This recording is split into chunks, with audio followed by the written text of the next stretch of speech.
Welcome to mid day debate. నేను విజయ్. ప్రకాశం జిల్లా త్రిపురాంతక మండలంలో పెనుగాలులతో కూడిన వర్షం కురిసింది. భారీ పెనుగాలులకు ప్రసిద్ధ పుణ్యక్షేత్రమైన త్రిపురాంతకేశ్వర ఆలయ ధ్వజస్తంభం కూలింది. అయితే అప్పటికే త్రిపురాంతకేశ్వర స్వామి ఆలయం మూసివేసి ఉండడం, భక్తులు ఎవరూ లేకపోవడంతో ప్రమాదం తప్పింది. 2004లో పునఃప్రతిష్ఠించిన ఈ ధ్వజస్తంభం కూలిపోవడంతో భక్తులు అపచారంగా భావిస్తున్నారు. ఇది వాటి మిడ్ డే డిబేట్.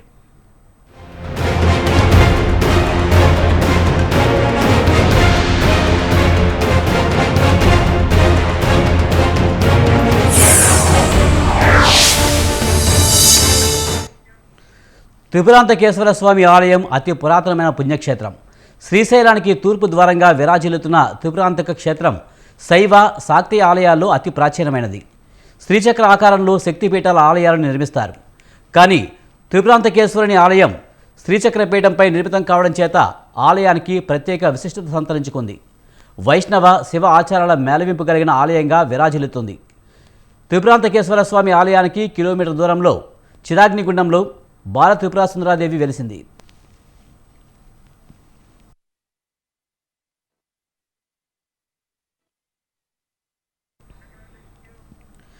శివుడు శ్రీ బాల త్రిపురాసుందరాదేవి సహాయంతో త్రిపురాసురులను నాశనం చేశాడు. ఇక్కడ ఆమె చిన్న అమ్మాయి రూపంలో ఉన్నందున ఆమెను బాల త్రిపురాసుందరి అని పిలుస్తారు. శివరాత్రి, నవరాత్రులు ఈ ఆలయంలో ఘనంగా జరుపుతారు. పొరుగు జిల్లాల నుంచి ప్రజలు ఈ ఆలయాన్ని సందర్శిస్తారు.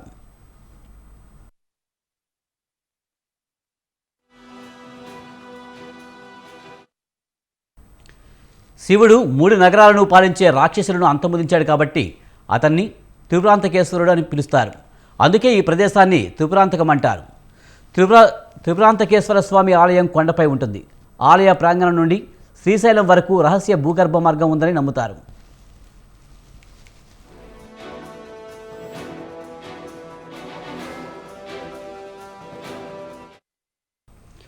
అంతటి ప్రాముఖ్యత కలిగిన ఆలయంలో అకాల వర్షాలకు ధ్వజస్తంభం కూలిపోవడం అపచారంగా భావిస్తున్నారు భక్తులు.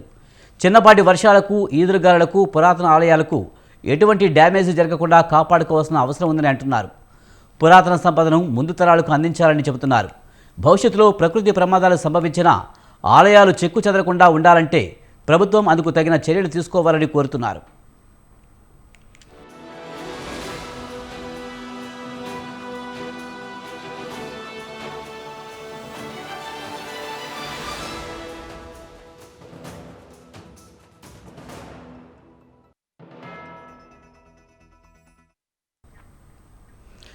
ప్రకాశం జిల్లాలో ప్రముఖ పుణ్యక్షేత్రం త్రిపురాంతకంలో ధ్వజస్తంభం కూలింది. ధ్వజస్తంభం కూలడం అరిష్టం అని చెప్పి కొంతమంది పండితులు అంటున్నారు. కొంతమంది రాష్ట్రానికే అరిష్టం అంటున్నారు. దీనికి సంబంధించి మనతో మాట్లాడేందుకు సత్యబ్రహ్మం గారు, ఆగమ పండితులు మనతో ఉన్నారు. ఆయనతో మాట్లాడదాం. సత్యబ్రహ్మం గారు నమస్తే అండి.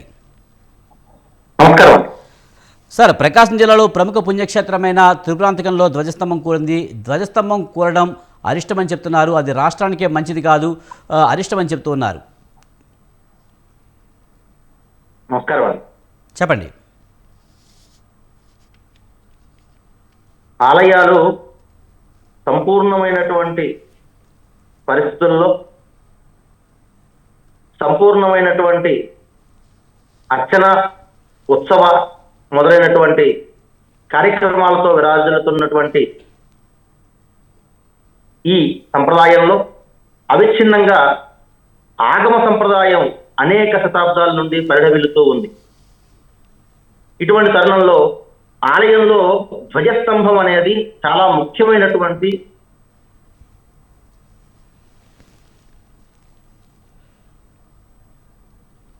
విరాజమానమైనటువంటి ఆ స్వామి అమ్మవార్ల వైభవానికి ప్రతీక. మరి అటువంటి ధ్వజస్తంభం అనేది ప్రకృతి వైపరీత్యవశాత్తు ఎదురుపాటి గాలులకు, ప్రకృతి వైపరీత్యాలకు నేల కూలడం అనేది నిజంగా బాధాకరమైనటువంటి విషయమే. ఇటువంటిది జరగకూడనటువంటి సందర్భమే. కానీ మరి ప్రకృతి వైపరీత్యాలకు మానవ మాత్రమైనటువంటి మనం ఏమీ చేయలేనటువంటి పరిస్థితి. మరి ఇటువంటి తరుణంలో ఈ విధమైనటువంటి నష్టాలను నివారించడం కోసం అని చెప్పని మనకి ఆగమ శాస్త్రాల్లో అనేకమైనటువంటి విధానాలు మనకు కనిపిస్తూ ఉన్నాయి. ఈ విధానాల ద్వారా జీర్ణోద్ధరణ గనక చేసుకున్నట్లయితే పునః యథాప్రకారంగా ఆ ఆలయంలో స్వామి అమ్మవార్ల శక్తి పుంజుకుంటుందని చెప్పని, ఆలయం యొక్క వైభవం మరింత ప్రభావంగా వెలుగొందుతుందని చెప్పని కూడా మనకి ఆగమాలు చెప్తూ ఉన్నాయి. కనుక ధ్వజస్తంభం ప్రకృతి వైపరీత్యాలకు, ఈదురుపాటి గాలులకు కింద పడిపోవడం దురదృష్టకరమైనా కూడా వీటిని సమర్థవంతంగా మనం జీర్ణోద్ధరణ చేసుకోవచ్చు అని చెప్పని సాక్షాత్తు పరమేశ్వరుడు పార్వతీదేవికి ఉపదేశించినటువంటి శైవాగమాల్లో చెప్పబడి ఉంది. కనుక ఈ ధ్వజస్తంభాన్ని మరి జీర్ణోద్ధరణ చేసుకొని మరలా పునః ప్రతిష్ఠించుకోవడం ఎంతైనా అవసరం. అలా ప్రతిష్ఠించుకున్నట్లయితేనే స్వామివారి యొక్క వైభవం మరింతగా శోభిల్తుందని చెప్పని చెప్తున్నాను. సత్యబ్రహ్మం గారు, ఆలయాలు అనేవి మన చారిత్రక సంపద, వాటిని కాపాడుకోవాల్సిన అవసరం ఉంది. చిన్నపాటి గాలులు కూడా ఈ రోజున గుడులు నాశనమయ్యే పరిస్థితి ఉంది. ముఖ్యంగా దీన్ని మెయింటైన్ చేసే శాఖ కూడా సరైన చర్యలు తీసుకోవట్లేదనే విమర్శలు వస్తున్నాయి. ఇది ఎంతవరకు కరెక్ట్? మరి 2004లో ఈ ధ్వజస్తంభాన్ని స్థాపించారని చెప్పని మీరు చెప్పారు. మరి 2004 నుంచి ఏ ధ్వజస్తంభం అయినా కూడా మరి దానికి ఉన్నటువంటి ఆ యొక్క దారువు యొక్క సామర్థ్యము, దారుఢ్యము అదంతా కూడా 12 సంవత్సరాలకు ఒకసారి ఎంతటి దేవధ్వజమైనా కూడా మరి బయటికి బాగానే కనిపిస్తున్నా కూడా లోపల అది ఏదైనా కూడా శైథిల్యం అయ్యేటువంటి శిథిలత పొందేటువంటి అవకాశం ఉంది. కనుక 12 సంవత్సరాలకు ఒకసారి ఆలయంలో ఉన్నటువంటి అన్ని భాగాలను కూడా చక్కగా చూసుకొని ఏ భాగం బాగలేదు అని చెప్పని అదన్నిటిని కూడా పరిష్కరించుకొని 12 సంవత్సరాలకు ఒకసారి మరమ్మతులన్నీ చేసుకొని జీర్ణోద్ధరణ కుంభాభిషేకం నిర్వహించుకోవడం అనేది చాలా అవసరం అండి. మరి ఏ ధ్వజమైనా కూడా మరి ప్రముఖ దేవాలయాలైనటువంటి ఎన్నో దేవాలయాల్లో తిరుమలలో కానీ, శ్రీశైలంలో కానీ వీటన్నిటిలో కూడా ఆ ధ్వజస్తంభానికి ఉన్నటువంటి ఆ యొక్క సేవ, లోపల ఉన్నటువంటి దారుఢ్యం ఎంతకాలం ఉంటుంది, అది కూడా ప్రకృతి సంబంధించినటువంటి ప్రకృతి నియమాలకు లోబడే ఉంటుంది. కాబట్టి కనుక ఆ ధ్వజస్తంభం యొక్క దారుఢ్యం 12 సంవత్సరాలు మాత్రమే ఉంటుందండి. ఆ సేవ 12 సంవత్సరాలే ఉంటుంది. కనుక బహుశా ఈ ప్రకృతి వైపరీత్యాల వలన అది నేల కూరిందని చెప్పని భావిస్తున్నాం. రైట్. ఈ ధ్వజస్తంభం కూలడం వల్ల అమ్మవారికి కోపం వచ్చిందనే ప్రచారం అయితే ఉంది. అమ్మవారికి ఈ టైంలో ఎటువంటి పూజలు చేయాలంటారు? ప్రస్తుతం ధ్వజస్తంభం కూలినటువంటి సందర్భంలో మరి వెంటనే రక్షణ చర్యలు ఆ ధ్వజస్తంభం యొక్క కళల్ని మరి కుంభంలోకి ఆవాహన చేసుకొని ఆ ప్రదేశంలో తాత్కాలికంగా ఒక ధ్వజస్తంభాన్ని నిలిపి, అంటే వెదురు కర్రతో ఉన్నటువంటి ఒక తాత్కాలిక ధ్వజస్తంభాన్ని ఏర్పాటు చేసి మరి అతి శీఘ్రంగా కొత్త ధ్వజస్తంభం కోసం ఏర్పాట్లు చేసుకోవాల్సిందిగా ఆగమ శాస్త్రాలు చెప్తూ ఉన్నాయి. ఎందుకంటే జీర్ణోద్ధరణ అనేటువంటిది శైథిల్యం అయిపోతే, శిథిలత పొందితే జీర్ణోద్ధరణ కోసం ముహూర్తాలు అటువంటివి ఏమి చూడకూడదని చెప్పని, కాలక్షేపం చేయకూడదని, వెంటనే దానిపైన చర్యలు తీసుకోవాలని చెప్పని ఆగమ శాస్త్రం చెప్తూ ఉంది. రైట్. సత్యబ్రహ్మం గారు, మనం ఇంకా మాట్లాడదామండి. ఇప్పుడు ఒక బ్రేక్లోకి వెళ్దాం. బ్రేక్ తర్వాత డిబేట్ కంటిన్యూ అవుతుంది. చూస్తూనే ఉండండి స్వతంత్ర.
Welcome back. సత్యబ్రహ్మం గారు, ధ్వజస్తంభాన్ని మూల విరాట్కి ఎదురుగానే ఎందుకు ఉంచుతారు? ధ్వజస్తంభానికి ఎలాంటి శక్తి ఉంటుందంటారు? ఆలయంలో అంటే ప్రధానంగా ఒక ఆలయం స్వామివారు నెలకొని ఉన్నటువంటి ఆ గర్భగుడి, ఆ ఎదురుగా ఉన్నటువంటి ఆ దేవత యొక్క వాహనమైనటువంటి మరి శివుడికి ఎదురుగా నంది కానీ, లేదా అమ్మవారికి ఎదురుగా సింహం కానీ, ఇటువంటి ఈ యొక్క వాహన స్థానం, అలాగే ధ్వజస్తంభం, బలిపీఠం, ఈ నాలుగింటిని కలిపి దేవాలయం అని చెప్పని చెప్తారండి. అంటే ఈ 4 ఉన్నా కూడా దాన్ని దేవాలయం అనే చెప్తారు. అంటే ఆలయంలో ఈ 4 భాగాలు చాలా ప్రాముఖ్యత కలిగినటువంటి భాగాలు. గర్భగుడి అంటే సాక్షాత్తు ఆ భగవంతుడు లేదా భగవతి నివాస స్థానంగా అక్కడ ఆ అనంతమైనటువంటి శక్తి విరాజిల్లుతూ ఉంటుంది. ఆ గర్భగుడిలో వెలసినటువంటి ఆ స్వామివారిని లేదా అమ్మవారిని భక్తులంతా కూడా పూజించుకుంటూ ఉంటారు. అదే విధంగా ఆ స్వామివారికి ఎదురుగా ఉన్నటువంటి వాహనం మరి నంది కానీ, సింహం కానీ, మయూరం కానీ, అట్లాగే గజం కానీ, ఈ వాహనం చాలా ప్రాముఖ్యత చెందుతూ ఉంటుంది. దానికి వెనుక భాగంలో ఉండేటువంటి ధ్వజస్తంభం అనేది చాలా ముఖ్యమైనది. ధ్వజస్తంభం అనేది శివాలయంలో సాక్షాత్తు భద్రలింగం, ధ్వజలింగం అని చెప్పని సాక్షాత్తు ఆ ధ్వజస్తంభాన్నే పరమేశ్వరుడి యొక్క మూల స్వరూపంగా భావిస్తారు. మరి ఆ తర్వాత బలిపీఠం. ఇలా ఆలయంలో ధ్వజస్తంభం యొక్క ప్రాముఖ్యత చాలా ముఖ్యంగా ఉంది. ఎందుకంటే ధ్వజస్తంభం ఎంత ఎత్తుగా, ఎంత ఆకర్షణీయంగా విరాజిల్లుతూ ఉంటుందో ఆ దేవాలయం యొక్క ప్రాభవం, ఆ ఆలయంలో వెళ్తూ ఉన్నటువంటి స్వామివారి యొక్క ప్రాభవం అంతా కూడా ఆ ధ్వజస్తంభంలోనే దర్శించవచ్చని చెప్పని మనకు చెప్తారు పెద్దలు. అటువంటి ధ్వజస్తంభం అనేది సాక్షాత్తు ఈ ఆలయానికి ఆయువు పట్టు లాంటి భాగం కనుక ఈ ధ్వజస్తంభం అతి ముఖ్యమైనటువంటి భాగం. ఈ ధ్వజస్తంభాన్ని దర్శిస్తేనే అనేక రకాలైనటువంటి పాపాలు పోతాయని చెప్పని, పుణ్యాలు కలుగుతాయని చెప్పని మనకి భక్తులంతా కూడా భావిస్తారు. మరి ఆలయంలో ధ్వజస్తంభం దగ్గరే సాష్టాంగ నమస్కారం ఆచరిస్తారు. అంటే ధ్వజస్తంభానికి సాష్టాంగ నమస్కారం ఆచరించి ఆలయంలోకి భక్తులంతా కూడా లోపలికి బయలుదేరుతారు. అటువంటి విశిష్టత ఈ ధ్వజస్తంభానికి ఉంది. ధ్వజస్తంభం అనేది సాక్షాత్తు పరమేశ్వర స్వరూపమే అని చెప్పని ఘంటాపదంగా చెప్పవచ్చు.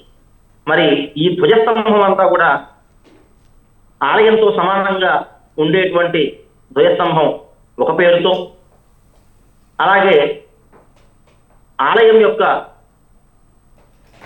విమాన శిఖరానికి సమానంగా ఉండేటువంటి ధ్వజస్తంభం ఒక పేరుతో, గోపురంతో సమానంగా ఉండేటువంటి ధ్వజస్తంభం మరొక పేరుతో, ఇలా 3 విధాలుగా ధ్వజస్తంభం మనకి కనిపిస్తూ ఉంది.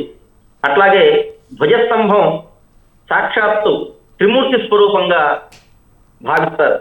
ఎందుకంటే ధ్వజస్తంభం భూమిలో ఉండేటువంటి భాగం 4 పలకలుగా ఉంటుంది. ఆ 4 పలకలుగా ఉన్నటువంటి ఆ భాగాన్ని బ్రహ్మ భాగము అంటారండి. అలాగే పీఠం అంటే ఆ ధ్వజస్తంభం పీఠం మీద ఆధారపడి ఉంటుంది. భూమిలో నుంచి బయటకు వచ్చాక పీఠం ఉంటుంది. ఆ పీఠంలో కూర్చునేటువంటి భాగం 8 పలకలుగా ఉంటుంది. దాన్ని విష్ణు భాగం అంటారు. దానిపైన మనమంతా ఇప్పుడు దర్శించేటువంటి ఆ భాగం అంతా కూడా గుండ్రంగా ఉంటుందండి. ఈ గుండ్రంగా ఉన్నటువంటి భాగాన్ని శివస్వరూపంగా భావిస్తారు. కనుక ధ్వజస్తంభం అనేది త్రిమూర్తి స్వరూపంగా మన ఆగమ శాస్త్రాలు భావిస్తున్నాయి. కనుక ఈ ధ్వజస్తంభాన్ని దర్శిస్తేనే అనేక విధాలైనటువంటి పాపాలు నశిస్తాయని చెప్పని, ఎంతో పుణ్యం సంతరించుకుంటుందని చెప్పని భక్తులు ప్రగాఢంగా నమ్ముతారు. రైట్. సత్యబ్రహ్మం గారు, ముఖ్యంగా గోపుర కలశం కంటే కూడా ధ్వజస్తంభం ఎత్తుగా ఉండొచ్చా, లేకపోతే కిందకి ఉంటేనే మంచిదా? అంటే దాంట్లో కొన్ని ఆగమశాస్త్ర గ్రంథాల్లో ఒకలాను, కొన్ని గ్రంథాల్లో ఒకలాను కొంచెం పాఠభేదంతో ఉన్నాయండి. మరి ఆలయం యొక్క మండపం ఎంత ఎత్తు అయితే ఉంటుందో ఆ మండపం ఎత్తుతో సమానంగా ఉండేదాన్ని 3వ విధంగాను, విమాన శిఖరానికి సమానంగా ఉండేటువంటి దాన్ని రెండవ విధంగాను, మరి గోపురంతో సమానంగా ఉన్నటువంటి ధ్వజస్తంభాన్ని ఉత్తమ పక్షమైనటువంటి గోపురంగాను మయశిల్ప శాస్త్రం చెప్తూ ఉంది. మరి ఇటువంటి తరుణంలో కొన్ని ఆగమ శాస్త్ర గ్రంథాలు అయితే ఆలయం కంటే ఎత్తుగా ధ్వజస్తంభం ఉండకూడదు అని చెప్పనేటువంటి నియమాలను కూడా కొన్ని చెప్పడం జరిగింది. మరి ఏ ప్రాంతాల్లో ఎక్కడ ఏ ఆగమాలని అనుసరించి ఆలయాలు కడుతున్నారో దాని ప్రకారంగా కూడా ఆ ధ్వజస్తంభం యొక్క ఎత్తుని నిర్ణయించుకోవచ్చు. వీటిలో చాలా భేదాలు ఉన్నాయి. మహర్షుల యొక్క వచనాల్లో కూడా అనేక భేదాలు ఉన్నాయి. కనుక మరి 3 రకాలైనటువంటి ధ్వజస్తంభాలు చెప్పబడినట్లుగా మయమతం చెబుతుంది. రైట్ సత్యబ్రహ్మం గారు, అలాగే ధ్వజస్తంభం లేని దేవాలయాలు కూడా మనం కొన్ని చోట్ల చూస్తూ ఉంటాము. అలాంటి ఆలయాలకి దేవాలయం గుర్తింపు ఉంటుందా? ముఖ్యంగా అండి, ధ్వజస్తంభం లేని ఆలయం మరి ఉంది అంటే ప్రధానంగా ధ్వజస్తంభం యొక్క ఆశయం ఏంటంటే ఆ ఆలయంలో ఉత్సవాలు జరుగుతూ ఉంటాయి.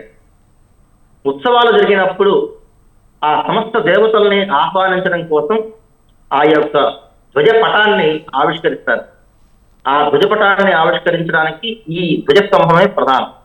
కనుక ఉత్సవాలు జరిపేటువంటి ఆలయంలో, అంటే ధ్వజపటం ఎగురవేసి సమస్త దేవతల్ని ఆహ్వానించేటువంటి ఉత్సవాలు జరిగేటువంటి ఆలయంలో ధ్వజస్తంభాలు ఉండడం, మరి మందిరాలు అంటే పైన విమానం లేనటువంటి ఆ మందిరాల్లో ధ్వజస్తంభం లేకపోవడం, మరికొన్ని ఆలయాల్లో ధ్వజస్తంభం ప్లేస్ లో మనకి నంది స్తంభం అని చెప్పని, దీపస్తంభం అని చెప్పని, గరుడ స్తంభం అని చెప్పని, అలాగే రాజులు మహారాజులు తమ విజయాలు సాధించినప్పుడు ఆయా దేవాలయాల ఎదురుగా విజయ స్తంభాలు నాటారండి. వాటిని విజయ స్తంభం అని చెప్పని చెప్తారు. అట్లాగే జైన దేవాలయాల్లో మానస్తంభాలు అనే పేరుతో దీన్ని పిలుస్తూ ఉంటారండి. ఈ ధ్వజస్తంభాల్లో అనేక రకాలైనటువంటి విభాగాలు ఉన్నాయి. ఇప్పుడు మీరు చూపించేటువంటి 3 మేకలాలు, అంటే 3 స్టెప్పులుగా ఉన్నటువంటి ఆ మేకలాలు ఉండి వాటి గంటలు చిరుగంటలంతా ఉంటాయి. వాటిని మేకలాలతో ఉన్నటువంటి దాన్ని ధ్వజస్తంభం అని చెప్పని చెప్తారు. మేకలాలు లేకపోతే దాన్ని విజయస్తంభం అని చెప్పని, ఆ స్తంభం పైన ఒక చిన్న గూడు ఉంచి దాంట్లో నంది గాని, గరుడ గాని, సింహ గాని ఏమన్నా ఉంటే దాన్ని వాహన స్తంభం అని చెప్పని పిలుస్తారు. ఆ స్తంభం పైన ఒక చిన్నపాటి ఆధారపీఠం అంతా ఉంచి దీపం పెట్టడానికి ఆస్కారంగా ఉంటే దాన్ని దీపస్తంభం అని చెప్పని పిలుస్తారు. అదే విధంగా ఆ స్తంభం పైన చిన్న చిరు శిఖరం పెట్టేసేస్తే దాన్ని విజయస్తంభంగా భావిస్తారండి. ఇలా ధ్వజస్తంభం, దీపస్తంభం, నంది స్తంభం, మానస్తంభం అని చెప్పని అనేక రకాలుగా ఈ ఆలయం ఎదురుగా ఉన్నటువంటి స్తంభాలని దర్శిస్తామండి. ధ్వజస్తంభం లేని దేవాలయాలు కూడా ఉంటాయి. అంత మాత్రాన అవి దేవాలయాలు కాదని చెప్పని అనడానికి లేదు. ఎందుకంటే మరి కొన్ని దేవాలయాల్లో స్వామివారు ఒక్కరే ఉంటారు, దేవీ సహితంగా ఉండరు. మరి అటువంటి ఆలయాలకి ధ్వజస్తంభాలు ఉండవు. అయినా సరే ఆ ఆలయంలో శక్తి అలాగే ప్రసరిస్తూ ఉంటుందండి. సత్యబ్రహ్మ గారు, ముఖ్యంగా ఈ ధ్వజస్తంభం కూలడంతో గురుచండాల యాగంతో పరికంపనలు వస్తాయి అని చెప్తున్నారు. అసలు గురుచండాల యాగం అంటే ఏంటి? రాహు గ్రహంతో కలిసినటువంటి గురుగ్రహాన్ని, అంటే గురుగ్రహంతో ఈ రాహుగ్రహం కలవడం వలన ఏర్పడేటువంటి ఫలితాన్ని గురుచండాల యోగంగా భావిస్తారండి. అంటే రాహుగ్రహం ఉన్న చోటకే గురువు చేరడం, ఈ రాహు గురు గ్రహాలు 2 కలవడం మొదలైన వాటిని గురుచండాల యోగంగా మన జ్యోతిష్ శాస్త్రం చెప్తూ ఉంది. మరి ఆ గురుచండాల యోగంలో అనేక రకాలైనటువంటి ఉత్పాతాలు జరుగుతాయి, ప్రకృతి పరమైనటువంటి కొన్ని జరుగుతాయి. అలాగే కొన్ని గ్రహాల వాళ్ళు, ఉదాహరణకి మేషరాశి, వృషభ రాశి, అలాగే ధనుస్సు రాశి, వృశ్చిక రాశి, మకర రాశి మొదలైన వాళ్ళు జాగ్రత్తగా ఉండాలని చెప్పని మనం చెప్పుకుంటూ ఉన్నాం జ్యోతిష్ శాస్త్రం ప్రకారంగా. ఆ రకంగా ఆ రాహుగ్రహం గురువుతో కలవడం వల్ల కలిసేదాన్ని గురుచండాల యోగం అంటారండి. మరి ఆ గురుచండాల యోగం ప్రభావం మరి ప్రకృతి మీద కూడా ఉంటుంది, మానవుల మీద ఉంటుంది. ముఖ్యంగా ఈ దశలో, గురుచండాల యోగం ఉన్నటువంటి దశలో మానవులని చాలా జాగ్రత్తగా ఉండమని, ఎముకలు లాంటివి విరుగుతాయని చెప్పని మేము ఆ జ్యోతిష్ శాస్త్ర పరంగా వ్యాఖ్యానిస్తూ ఉంటాం. మరి మానవుడికి వెముక ఎలాగో, నిజంగా చెప్పాలంటే ఇప్పుడున్న పరిస్థితుల్లో ఆలయానికి ధ్వజస్తంభం అలాగా, వెన్నెముక అంటాం, ఆలయానికి వెన్నెముక ధ్వజస్తంభం. మరి అటువంటి ధ్వజస్తంభం కూలడం మనకు కూడా జ్యోతిష్ శాస్త్ర ప్రకారంగా ఈ గ్రహ ప్రభావం కూడా కారణమై ఉండొచ్చు. ఏదేమైనా సరే ప్రకృతి వైపరీత్యాలకు పడినటువంటి ఆ ధ్వజస్తంభం విషయంలో భక్తులు దాన్ని అపచారంగా భావించినా కూడా మరి ప్రకృతి వైపరీత్యంగా జరిగినటువంటి దాన్ని మానవ మాత్రమైనటువంటి మనం ఏం చేయలేము. దాన్ని ఘనంగా పునరుద్ధరణ చేసుకోవడం తప్ప మన చేతిలో మరొక మార్గం లేదని చెప్పని తెలుస్తూ ఉంది. సత్యబ్రహ్మ గారు, ముఖ్యంగా ధ్వజస్తంభం వెనుక ఏదైనా పురాణ గాథ ఏమైనా ఉందంటారా? మయూర ధ్వజులు దాని గుణానికి ప్రతీకగానే ఈ ధ్వజస్తంభం వెలిసింది అంటారు, నిజమంటారా? అవునండి, భక్తికి ప్రతీక ధ్వజస్తంభం అనేది భక్తికి ప్రతీక అని చెప్పని మయూర ధ్వజుడు అనేటువంటి ఒక మహానుభావుడు ఎల్లప్పుడూ ఆలయం ముందే నిలిచిపోయి ఉండాలని చెప్పని అతను తపస్సు చేస్తే ఆ తపోశక్తి ఫలితంగా ఈ ధ్వజస్తంభ రూపంలో ఎప్పటికీ ఉండాలని చెప్పని మయూర ధ్వజుడు అనేటువంటి రూపంలో జన్మించాడని చెప్పని మనకి పురాణాల్లో చెప్తూ ఉన్నాయి. అట్లాగే శైవ ఆగమాల్లో చూస్తున్నట్లయితే ధ్వజస్తంభం అనేది ధ్వజ పురుషుడు. మరి పూర్వకాలంలో ధ్వజ పురుషుడు అనేటువంటి ఆయన తపస్సు చేశాడని, పరమేశ్వరుని తపస్సు చేశాడని చెప్పని ఆయనకు ధ్వజ పురుషుడిగా ధ్వజస్తంభంగా స్తంభరూపంలో నీవు ఎల్లప్పుడూ నన్ను సేవించుకుంటూ నా దగ్గరే ఉండాలని చెప్పని పరమేశ్వరుడు ఆయనకి వరమిచ్చినట్లు మనకి ఆగమ శాస్త్రాల్లో మనకి కనిపిస్తూ ఉంది. ధ్వజస్తంభం ప్రధానంగా భక్తికి ప్రతీక. రైట్. సత్యబ్రహ్మం గారు, ముఖ్యంగా ప్రకృతి విపత్తు వల్ల ఇలాంటి పురాతన ఆలయాలు దెబ్బతినకుండా ప్రభుత్వాలు ఎప్పటికైనా చర్యలు తీసుకోవాలని కోరుతున్నారా మీరు? అదేండి, ప్రతి దేవాలయంలో కూడా ప్రతి సంవత్సరం పవిత్రోత్సవాలు ఆచరించుకుంటూ ఉంటాం. అలాగే ఎన్నో రకాలైనటువంటి ఉత్సవాలని ఆచరిస్తూ ఉంటాం. మరి మాసోత్సవాలు, సంవత్సరోత్సవాలు ఇవన్నీ ఆచరిస్తూ ఉంటాం. అయితే ఆలయం ఎప్పటికప్పుడు ఏ భాగాలు ఎక్కడెక్కడ సరిగ్గా లేవో వాటన్నిటినీ చక్కదిద్దుకోవడం, వాటి యొక్క కండిషన్ చూసుకోవడం, ఆలయంలో ఉన్నటువంటి కొన్ని భాగాలంతా కూడా ఎప్పటికీ మరమ్మతులు చేసుకోవడం. మరి ఆలయం పైన ఈ పక్షులు, ఈ కోతులు మొదలైనవన్నీ కూడా ఏవేవో ఆహార పదార్థాలు తీసుకుని వెళ్తూ అక్కడ వదిలేస్తూ ఉంటాయి. మరి అవి ఆ విత్తనాల్లోంచి మొలకలు వచ్చేసి ఆ విమానం పైన మొలకలు కనిపిస్తూ ఉంటాయి. అట్లాగే ఈ ఇటువంటివన్నీ మొక్కలు మొలవడం, ఇటువంటివన్నీ కూడా ఎప్పటికప్పుడు చూసుకోవడం, ప్రతి సంవత్సరం వీటన్నిటిని చూసుకోవడం, ఈ ఆలయం యొక్క భాగాలన్నింటినీ క్రమం తప్పకుండా సరిచూసుకోవడం, ఈ కండిషన్ అంతా కూడా గ్రహించుకోవడం అనేది ముఖ్యంగా ఆలయ అధికారులు చేసుకోవాల్సిన, ఆలయ అధికారులు కానీ నిర్వహణ చేసేవాళ్ళు కానీ చేసుకోవాలి. ఎందుకనే 12 సంవత్సరాలకు ఒకసారి కుంభాభిషేకం అనేటువంటి మహత్తరమైనటువంటి కార్యక్రమాన్ని నిర్వహించుకోవాలని చెప్పని మనకు ఆగమ శాస్త్రాలు చెప్తూ ఉన్నాయి. మరి ఆ 12 సంవత్సరాలకు ఒకసారి నిర్వహించుకునేటప్పుడు ఆలయంలో ఉన్నటువంటి అన్ని భాగాలని అంతా కూడా చూసుకొని సరిచేసుకొని కుంభ కళాకర్షణ చేసుకొని ఆ ఆలయాన్ని అంతా చక్కదిద్దుకొని చివరగా అన్నిటినీ సమగ్రంగా చేసుకొని చక్కదిద్దుకున్న తర్వాత అష్టబంధన మహాకుంభాభిషేకం అనేటువంటి కార్యక్రమాన్ని నిర్వహిస్తారు. అనేక దేవాలయాలు ఇప్పటికీ ఆచరిస్తూ ఉన్నాయి. ఆ ఆచరణ విధానాన్ని చక్కగా మనం అమలుపరుచుకున్నట్లయితే ప్రతి ఆలయం భగవత్ సాక్షాత్కారం దర్శిస్తూ ఉంటుంది. రైట్. థ్యాంక్ యూ సత్యబ్రహ్మం గారు, చాలా విషయాలు చక్కగా వివరించారు. థ్యాంక్ యూ వెరీ మచ్ అండి. ఇది ఇవాల్టి మీడియా డిబేట్. చూస్తూనే ఉండండి స్వతంత్ర.